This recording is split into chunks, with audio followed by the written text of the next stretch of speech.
بسم اللہ الرحمن الرحیم۔ دیکھو ذی الحجہ کی دوسری رات ہے، ایک رات تو چلی گئی، آج ذی الحجہ کی رات بھی ہے اور شب جمعہ بھی ہے۔ آئندہ جمعرات کو جو آئے گی نا رات، ذی الحجہ کی بھی رات، شب جمعہ بھی اور عرفہ کی رات بھی، تو قدر کر لو میرے بھائیوں۔ اچھا، اب اس میں سب سے پہلی بات دیکھو، جو تکبیر پڑھتے ہیں نا ہم 9 ذی الحجہ کی فجر سے لے کے عصر تک، 13 کی عصر تک، یہ تو ہے ہی ہے، سلام پھیرنے کے بعد زور سے ایک مرتبہ پڑھتے۔ روایات میں آتا ہے کہ ذی الحجہ کا چاند نظر آ جائے تو ہر مسلمان اپنے اپنے اعتبار سے جب بھی اسے یاد آئے، جب تکبیر پڑھے، اللہ اکبر اللہ اکبر لا الہ الا اللہ واللہ اکبر وللہ الحمد، یہ جب بھی یاد آ جائے، چلتے پھرتے اٹھتے بیٹھتے کام کاج کرتے ہوئے یہ پورے 10 دن پڑھنی ہے۔ یہ روایات لکھ کر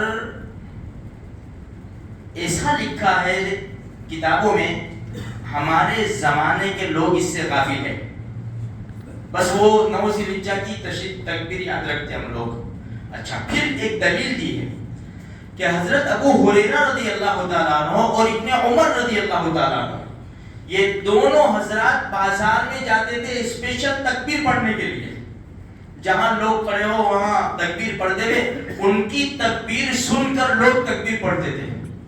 تو میرے بھائیوں، اس سے پہلے بھی میں نے بتایا تھا، آج بھی بتا رہا ہوں کہ ہم جب بھی یاد آ جاوے، جس حالت میں بھی ہو، اس میں کوئی وضو پاکی ناپاکی کا کوئی وہ نہیں ہے، عورتیں بھی پڑھ سکتی ہے، اللہ اکبر لا الہ الا اللہ واللہ اکبر وللہ الحمد۔ بھائی اپنے دوست بیٹھے ہو، چلو بھائی ایک مرتبہ پڑھ لو، اگر ہم نے تھوڑا سا زور سے پڑھ لیا، دوسرے لوگوں نے بھی 2-3 آدمی نے، ہمارے دوستوں نے سن کے پڑھ لیا، بہت بڑا فائدہ ہو جائے گا۔ گھر میں بچوں سے بھی کہو میرے بھائیوں، یہ بہت بڑی چیز ہے، اللہ کی بڑائی ہے، اس کو عام کرنا چاہیے ہمیں، لوگ اس سے غافل ہیں۔ اچھا، دوسری بات، جیسے کل بتایا تھا کہ بھائی جس کی طرف سے قربانی ہے ناخن اور بال نہ کاٹے، یہ مستحب ہے۔ تیسری بات یہ ہے کہ جو مسلمان قربانی کا ارادہ رکھتا ہے، یا تو بڑے میں بھاگ ڈالے گا یا بکرا خریدے گا۔ دیکھو، قربانی کتنے جانوروں کی، بکرا بکری، دمبا دمبی، اس میں گھیٹا گھیٹیا آ گئے، گائے بیل، بھینس پارا اور اونٹ اونٹنی۔ ایک بات ذہن میں لے کے چلو، سوشل میڈیا ہے نا، اچھا جتنا اچھا ہے نا اس سے زیادہ خراب ہے، یہ بات لے کے چلو۔ دیکھو، 2 باتیں چلتی ہے سوشل میڈیا پر، ایک تو میں نے آپ کو بتا دی تھی کہ پوری فیملی کی طرف سے ایک جانور ذبح کرنا، وہ تفصیل ہمارے سامنے آ گئی۔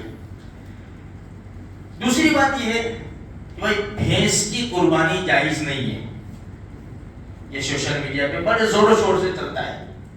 دیکھو، عرب کے اندر بھینس پائی نہیں جاتی، اور بھینس کو گائے کی اس میں شمار کیا ہے، گائے کی قسموں میں، جس طرح گائے ہے اسی طرح بھینس ہے۔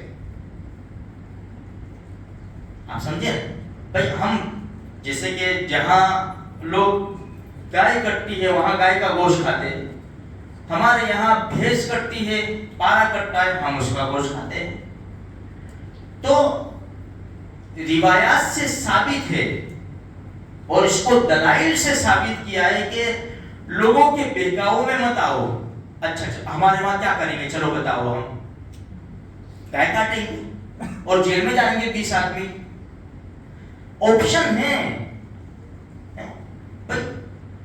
دیکھو، میں آپ کو ایک بات بتاؤں، ہم جنگل کے اندر ہیں، جنگل کے اندر ہمیں قبلہ معلوم نہیں ہے، ہم تحری غور و فکر گئے تھے قبلہ کہاں ہے، قبلہ کہاں ہے، کہ ایک آدمی آیا، جاننے والا آدمی، بھائی قبلہ کہاں ہے، سورج کہاں ڈوبتا ہے، ہندوستان میں جہاں سورج ڈوبتا ہے وہاں قبلہ ہے۔ اب اس سے معلوم ہے کہ قبلہ یہ ہے، اس نے بتایا کہ یہ ہے، تو ہم تو نماز پڑھ لیں گے نا، ہماری نماز ہو جائے گی کہ نہیں ہو جائے گی؟ ہو جائے گی۔ گناہ کس کے اوپر ہوگا؟ اس کے اوپر ہوگا نا۔ تو میرے بھائیوں یہ تمہارا قصور نہیں ہے، تمہارا جرم نہیں ہے، بتانے والے کا جرم ہے۔ اگر بھینس اور پارے کی قربانی ناجائز ہے اور میں آپ کو بتا رہا ہوں، اس سے میرا فائدہ ہے؟ میرا کوئی فائدہ نہیں ہے۔ اگر غلط ہے تو آپ کی قربانی ہو جائے گی نا، گناہ کس کے اوپر آئے گا؟ میرے اوپر آئے گا۔ یہ بہت بڑی ذمہ داری کا کام ہے میرے بھائی، تو فکر نہ کرے، اس کی قربانی ہو جاتی ہے۔ آپ سمجھے؟ نبی صلی اللہ علیہ وسلم نے دمبوں کی قربانی کی، سینگ والے دمبے، حدیثوں میں ملتا ہے۔ تو اب وہی دمبے ڈھونڈنے جائیں گے ہم لوگ؟ بھائی بکرے ہیں نا، بکروں کی قسم میں سے وہ بھی گیٹا گیٹی دمبا دمبی بکرا یہ سب ایک قسم میں سے ہیں، تو فکر نہ کرو میرے بھائیو۔ اچھا بکرے میں ایک آدمی کی طرف سے ہوتی ہے، بکرا 1 سال کا پورا ہونا ضروری ہے، گائے بھینس بیل یہ سب 2 سال کا مکمل ہونا ضروری ہے، اور اونٹ 5 سال کا ہونا ضروری ہے۔ بکرے میں 1 آدمی کی طرف سے ہوتا ہے، اور بڑے جانور میں 7 آدمی کی طرف سے ہوتا ہے، کہ 7 آدمی شامل ہو سکتے ہیں میرے بھائیوں۔ دیکھو بہت بڑے مسائل کہاں پیدا ہوتے ہیں، معاف کریے 1-2 منٹ زیادہ ہو جاتی ہے بعض مرتبہ، کہ بھائی ہم نے نام لکھوا دیا، بھائی ہم کو اتنا ہمارا گوشت دے دئیو، بھائی بہت زیادہ جہاں تقسیم ہو جاتا ہو ہر جگہ تو کوئی مسئلہ نہیں، جہاں لینے کی بات آتی ہے نا، اس میں کیا ہے خبر ہے مسئلہ؟ بالکل تول کر اچھے طریقے سے سب بالکل سر کے ساتھ بھاگ کرو، یہ ہے۔ اسی لیے اگر ہم 7 آدمی مل کر خود جانور خرید کر ذبح کر کے غریبوں میں تقسیم کر دو نا، کوئی مسئلہ ہی نہیں رہتا میرے بھائیوں۔ اس لیے تھوڑی فکر سے بوجھ اتارنا نہیں ہے، یہ اللہ کا حکم ہے میرے بھائی، اللہ کا حکم، اس کو اچھے طریقے سے پورا کرو۔ اللہ تبارک و تعالیٰ کہیں سنی باتوں کے اوپر عمل کرنے کی توفیق عطا فرمائے۔ سورہ کہف، سورہ دخان اور درود شریف کو نہ بھولے۔